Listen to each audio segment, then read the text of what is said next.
Welcome, everyone. Thank you so much for joining me. Is this the end of Section 8 program? That is the question that I'm hearing. That's something that's kind of reverberating in the different spaces on YouTube that I'm listening to, and different reports that are coming out, because obviously, as we know, there's been a lot of executive orders that have come out and some things that are happening. So please don't forget to like and subscribe, comment, share. I appreciate everyone for supporting the channel. All 152 of you. Means a lot. So that's a big concern, not just for investors but also for people, right? There's a lot of people that use the housing program. For those of you who do not know, or if you're new to the channel, I have been in the real estate industry for the last 20 years, and on the property management side of things, and in that involves a whole slew of things. But I spent at least 10 years of my career in multifamily, and dealt with a lot of the housing programs, Section 8 vouchers. Different counties have different programs that they call, like I know in Portland, it's actually Home Forward, and Home Forward has special capabilities because they can operate outside of what the federal government does or dictates, just because the way it was explained to me by Home Forward, they have certain select cities in the U.S. that actually are, I guess you would call them test cities, and they get to color outside of the lines a little bit and experiment with things that, different things that they could try, and techniques to better improve people's living in situation and get creative. And if it works in those cities, then what they do is they will roll it out nationwide, and then the federal government will adopt that. Now, HUD obviously controls all of that, and we have a new HUD commissioner, minister, administration person, whatever you call them. I don't know what the official title is. But with these massive cuts, is housing in jeopardy has been a big concern for a lot of people. I guess I'll start from the investor side, just because obviously I am a real estate investor. And just to let me say this, as a kid, I grew up in a single parent household, and I had my mom, and it was four children. I was the youngest of four, I am the youngest of four. And we grew up on all this, a lot of the government assistance programs. So, some people will look down on those or turn their nose up to those. I'm torn, because I grew up on it and it was a help. And then I saw the abuse of it when I started working in the industry. And it helps a lot of people, for sure. And I think that's unfortunate, because let's just face it, the program does get abused, for sure.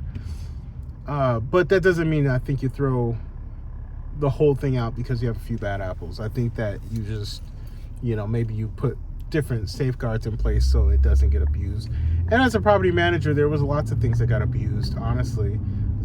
Even I worked in SRO, that's single room occupancy, and that is a tax credit program, and the level of abuse there is just, it's not even abuse, it's literally people doing things the right way, but the system is so antiquated that there's really no way of I guess there is a way of fixing it, but they've let it go for so long that it's just been able to be taken advantage of. For example, if you were an intern and you applied for a single room occupancy somewhere in like a nice area, because they do put them in nice areas. I had tenants that were just getting ready to graduate college who were a part of the program, and this is specifically designed for low to no income people, right? And it's these deals, and this is I'm going back here, but this is back in it. Man, this is probably, yeah, because this is when I first started my career as a leasing agent. You had these Apple interns who would apply for the single room occupancy and paying $700 a month. And single room occupancy usually entails all of your expenses, utilities, all that stuff is covered under one price. And you only have to qualify once. Once you qualify, you're on it for the duration until you get out of it. Now, what would happen is these interns would then graduate and move into the workforce, and they're making, a couple $100,000 a year, but they still have this place that's close to work, and they can buy these properties that are in the suburbs or whatever, and instead of commuting with the traffic, because anyone who was from the Bay Area knows that traffic in the Bay Area is crazy. So especially in Silicon Valley, that's where I worked. And that was it. Like, it was just that only the entry level is what you had to qualify. After that, you're good to go. So obviously, if you're making a couple $100,000, there's no reason why you should be taking up space for someone else. I digress.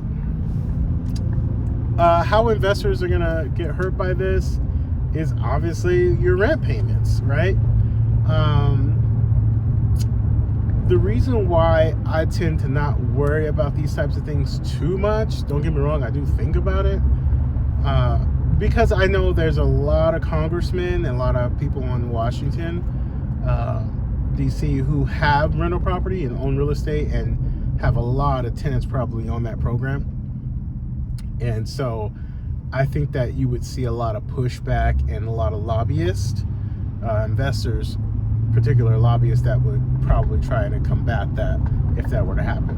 But you never know. Stranger things have happened. So if that does happen, my plan is to regroup, and obviously I'll have to figure something out.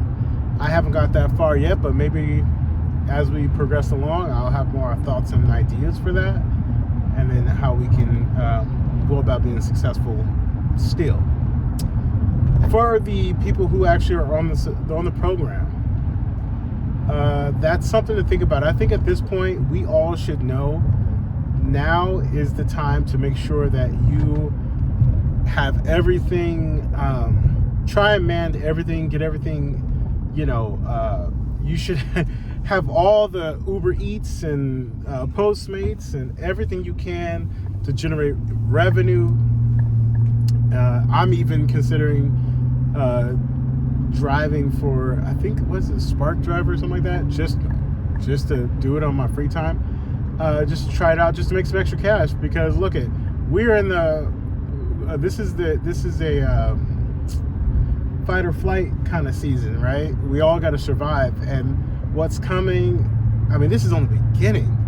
It hasn't even really gotten heavy yet, but it's gonna get there. So with that said, everyone just do the best you can. It is tough out here, and truly my heart goes out to people, especially for the people who maybe you can't work or you're on a fixed income. That's just awful.